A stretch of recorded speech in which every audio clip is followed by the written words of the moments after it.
మీ కన్న తల్లే మిమ్మల్ని అసహించుకుని మా ఇంటికొచ్చి ఉంటున్నారు. ఇంకో మీకు తెలిసి రాలేదా? నీకు ఇంటికి ఏ సంబంధం లేనప్పుడు నువ్వు భోజనం తీసుకొస్తే తీసుకోవాలా?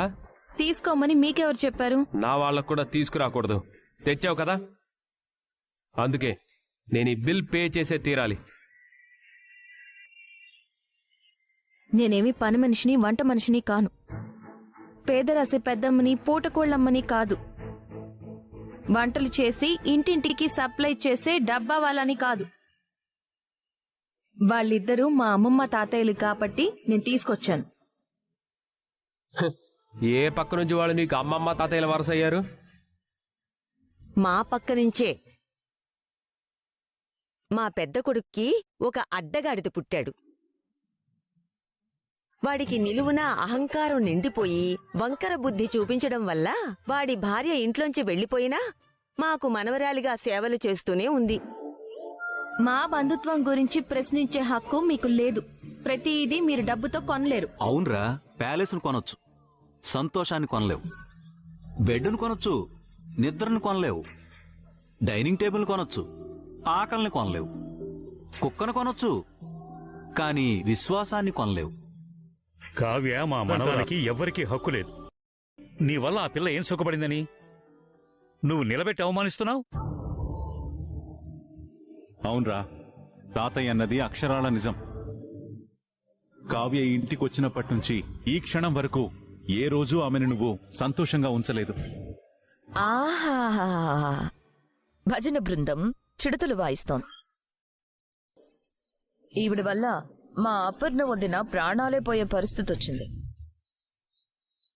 అది ఎవ్వరికీ కనిపించలేదు. ఓ పూట ఆ కనకం ఏదో వండి పంపిస్తే కావ్య అన్నపూర్ణాదేవి అంశంతో పుట్టిన కారణ జన్మురాలిగా కనిపిస్తోందా? కరెక్ట్ గా చెప్పావతా. అసలు ఈ నాటకాలకి ఫుల్ స్టాప్ పెట్టడానికి ఓ కొత్త పాత్రని ప్రవేశపెట్టబోతు. ఏంటా పాత్ర? గుండు చెంబా, మరచెంబా? ఒక కొత్త వంట మనిషిని మాట్లాడాను. ఒక స్టార్ హోటల్లో షెఫ్ గా పనిచేసిన అనుభవజ్ఞురాలు. సుకుమారంగా, వయ్యారంగా ఉంటుంది. తిప్పుకుంటూ నడుస్తుందా? మగవాళ్ళు ఎదురొస్తే తప్పుకుంటూ నడుస్తుంది. కమ్మగా వండి పెడుతుంది. పిల్లలుంటే అమ్మగా తినిపిస్తుంది. పెద్దలుంటే బిడ్డలా వడ్డిస్తుంది. ఇక నాలాంటి యంగ్ అండ్ హ్యాండ్సమ్ గైస్ ఉంటే కొసరి కొసరి వడ్డిస్తుంది. అబ్బో, అయితే నాకు కూడానా? ఇంతకీ తన పేరేంటి రాజ్? స్టెల్లా. వా, చాలా స్టైలిష్ గా ఉంది. పేరు చాలా రిచ్ గా ఉంది. ఏం కాదు. ఇంతకీ సాలరీ ఎంత రాజ్? నెలకి ₹1,00,000 అత్త. అబ్బా, దుగ్గిరాల వారింటి వంట మనిషి అంటే ఆ మాత్రం లెవెల్ ఉండాలి. స్టార్ హోటల్లో చెఫ్ గా పనిచేసిందంటే కాంటినెంటల్ డిషెస్ కూడా చేస్తుంది. Very good Raj. ఒకటేంటి, ఏ వంటైనా చేస్తుంది అత్త. ఇక నుంచి ఈ కళావతి తెచ్చే ఆ వెజిటబుల్ కర్రీస్ తినాల్సిన కర్మ ఇంట్లో ఎవ్వరికీ లేదు. మీరంతా ఆరోగ్య బీమా పథకం కింద గ్రూప్ హెల్త్ ఇన్సూరెన్స్ చేయించుకోండి. ఎందుకైనా మంచిది. ఈయన కుక్కని తెస్తానంటున్నారు. అది కరిస్తే సమస్య. సారీ, కుక్కదు. వండితే ఏదైనా సమస్య రావచ్చు. స్టెల్లా చేసే డిషెస్ ముందు నీ వంటలు ఆమె కాలిగోటికి కూడా సమానం కాదు. అమ్మా కావ్య, వీడికి కాస్త మతిస్థిమితం తగ్గినట్టుంది. కాబట్టి వీడి మాటలేమీ పట్టించుకోకు. మళ్ళీ రేపు నీ చేతి వంట తినాలమ్మా, తప్పకుండా రా. నానమ్మా, ఆ అవసరం లేదు. నీకవసరం లేదు, మాకవసరం ఉంది. నువ్వు నోరు మూసుకుని పోరా. అదెవరితో రాని, దాని సుకుమారమేంటో, దాని వయ్యారమేంటో, దాని తిప్పుడేంటో అన్నీ తెలుసు.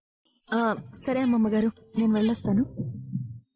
క్యాబ్లో వెళ్ళి క్యారేజ్తో రామ్మ కావ్య. అలాగే మావయ్య.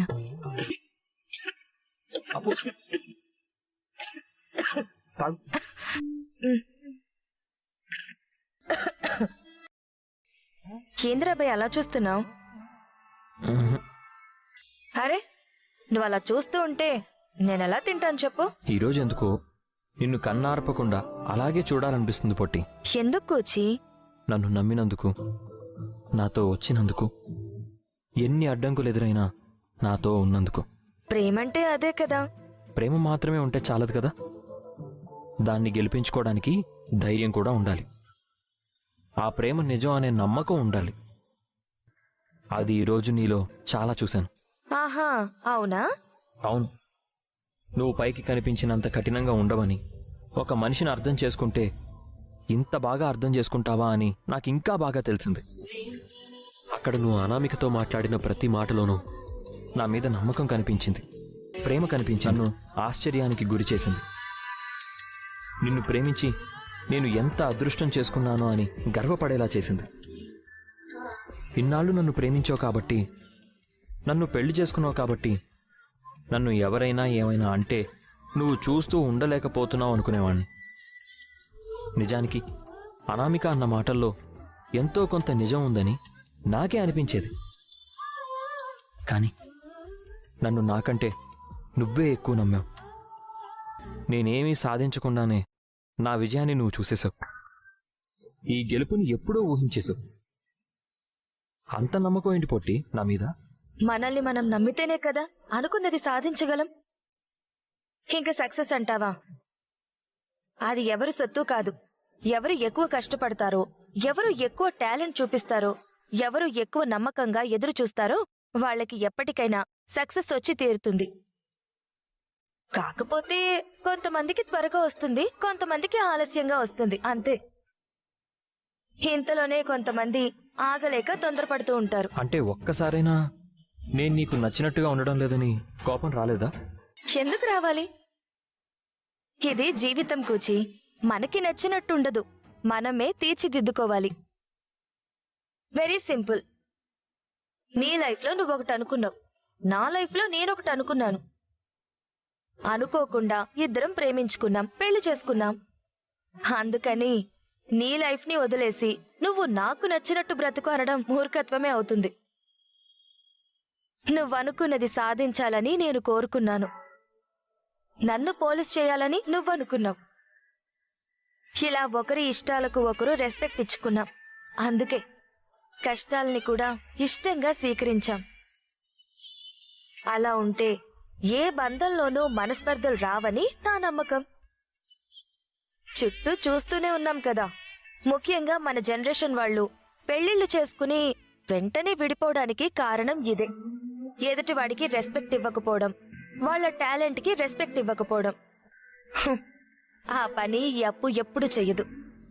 ఎన్ని రకాలుగా ప్రయత్నించినా ఆ కావ్యని ఇంటి నుండి వెళ్ళగొట్టినా మళ్ళీ మళ్ళీ తిరిగి వస్తూనే ఉంది. ఒక్కోసారి ఒక్కో కారణం చెప్పొస్తోంది. ఇంట్లో నుండి తరిమేస్తే సీఈఓగా ఆఫీస్లో అడుగుపెట్టింది. అక్కడి నుండి తరిమేస్తే ఇప్పుడు వంట మనిషిలాగా ఇంట్లో అడుగుపెట్టింది.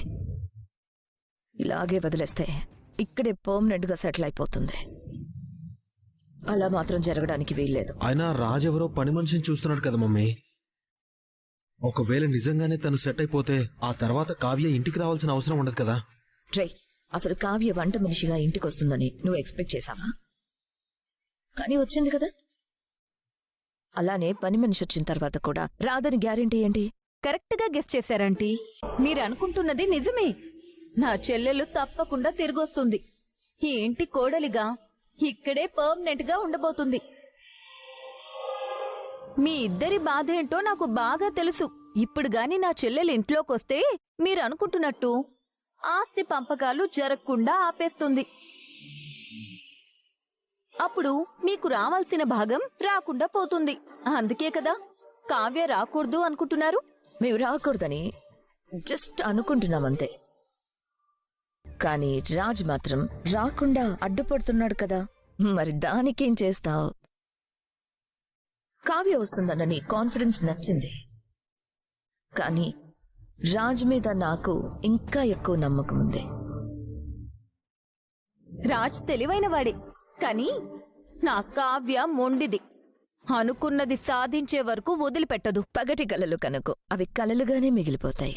మీకు విషయం తెలుసా ఆంటీ? పగటి కల అన్నారు కాబట్టి చెప్తున్నాను. నేను ఇంటర్ చదివేటప్పుడు అనుకుంటా ఒక లెక్చరర్ నా చేయి పట్టుకున్నాడని వాణ్ణి సస్పెండ్ చేసే వరకు కాలేజ్ మొత్తాన్ని గ్రౌండ్లో కూర్చోబెట్టింది. ఒక్కరోజు కాదు, వారం రోజులు. వర్షం పడుతున్నా సరే కదలకుండా అక్కడే కూర్చుంది. అది నా చెల్లెలంటే. నా విషయంలోనే అంత చేసిందంటే ఇక తన జీవితం అంటే ఇంకెలా పోరాడుతుందో మీ ఊహకే వదిలేస్తున్నాను. రాజ్, కావ్య నీకోసం కూడా కొంచెం ఉంచిందిరా. అర్ధాకలితో అలా పడుకోకూడదు, వచ్చి తినరా. అర్ధాంగి వంటే కదా. అక్కర్లేదు నానమ్మా, ఆకలేసిందని వరసలు అడ్డం పెట్టుకుని వచ్చి తినలేను. నా కోసం నేను ఫుడ్ ఆర్డర్ చేసుకున్నాను, అదే తింటాను. ఈ ప్రాసెస్డ్ ఫుడ్ వేడిగా ఉంటే తప్ప తినడానికి పనికిరాదు. ఇప్పుడు ఏం చెయ్యాలి?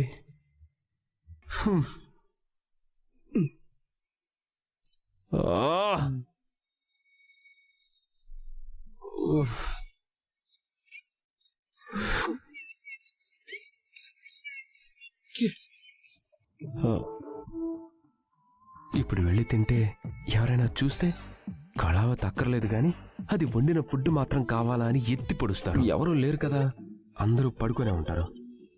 వెళ్తే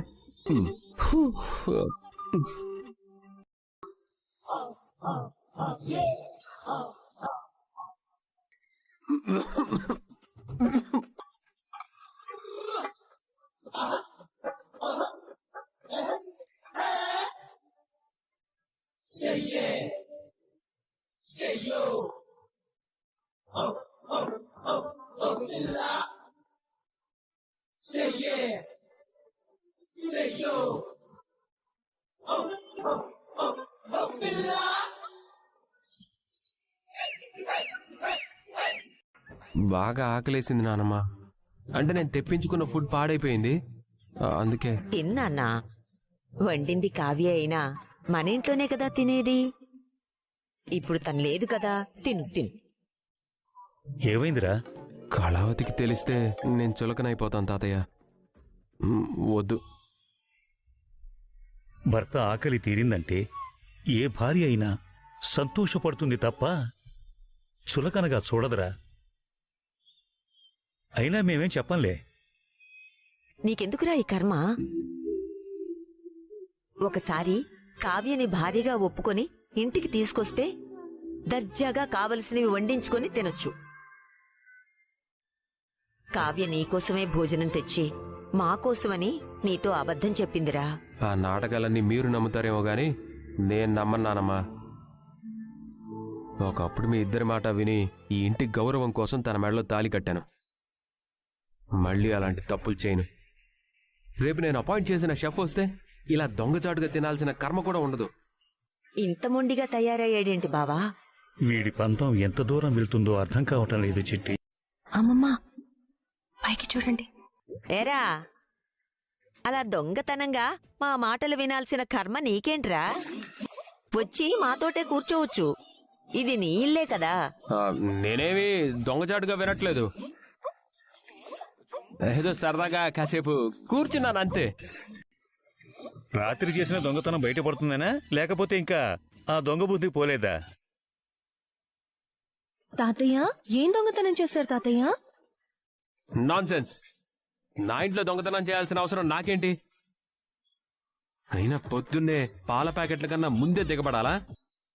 పళ్ళు కూడా తోముకోకుండా పాచిమొహంతో వచ్చేసావా? నేనొచ్చింది ఎవరినో చూడ్డానికి కాదు, అమ్మమ్మ తాతయ్యలకి ఏం కావాలో చూసుకోవడానికి. నీ వల్ల మీ అమ్మ వెళ్ళిపోయింది. తనుంటే అన్ని దగ్గరుండి చూసుకునేది. ఇప్పుడు నానమ్మకి శక్తి లేదు. స్వప్న ఒట్టి మనిషి కాదు. రుద్రాణి బ్యూటీ పార్లర్కు వెళ్ళింది. ఉన్నా తినడం తప్ప తనకేవీ రాదు. మీ పిన్ని వేరు కుంపటి పెట్టి మీ బాబాయికే చేసి పెట్టడం లేదు. మా కోసం వచ్చిన కావ్యని అవమానిస్తే ఊరుకునేదే లేదు. ఇది నా ఇల్లు. నాకు కావలసిన వాళ్ళు, ఆప్తులు, ఆత్మబంధువులు ఇంటికొస్తారు. అదేంటని ప్రశ్నించే హక్కు, అధికారం ఎవరికీ లేదు. రాజ్, ఇంతకీ నువ్వు చెప్పిన కొత్త కుక్ స్టెల్లా ఇంకా రాలేదేంటి? కొంచెం సేపట్లో ఇంటి ముందు కారు దిగుతుంది రాహుల్. అవునా? ఏది? ఏంటి అంత ఆతృతగా ఉందా? వంటని చూడాలనా, వంట మనిషిని చూడాలనా? ఇప్పటి వరకు టిఫిన్ కూడా లేదు. అమ్మమ్మ తాతయ్య మాత్రం చక్కగా తిన్నారు. రాగానే వండి పెడుతుందని ఏదో చిన్న ఆశ. నా పెళ్ళానికి కూడా బుద్ధి చెప్పడానికి ఇది మంచి ఛాన్స్. ఏదిరా ఇంకా రాలేదు? ఏంటి మీ వాలకం చూస్తుంటే వెళ్ళి హారతిచ్చి మరీ తీసుకొచ్చేలా ఉన్నారు. నువ్వెలాగూ ఇంటి భోజనం పెట్టట్లేదు కదా. అయినా నీకు నా గురించి ఎందుకే, నోరు మూసుకుని తిను. అదిగో వచ్చేసింది. ఏముందిరా అందులో? మమ్మీ నీకు విడాకులు ఇస్తున్నట్టు నోటీస్ పంపించింది డాడీ. అత్తయ్య గారు మహవయ్య గారికి విడాకులు ఇవ్వడం ఏంటి? మీ ఇంట్లో అంతా కలిసి మా మమ్మీకి ఏం నూరిపోశారు? ఎవరెలా పోయినా నాకు సంబంధం లేదు. నాకు నా భార్య ముఖ్యం. జీవితాంతం తోడు ఉండాల్సిన నా భార్యని నేను ఎవరి కోసమో దూరం చేసుకోదలుచుకోలేదు. రేపటికల్లా మా అమ్మని ఇంటికి తిరిగి తీసుకొచ్చే బాధ్యత నాది.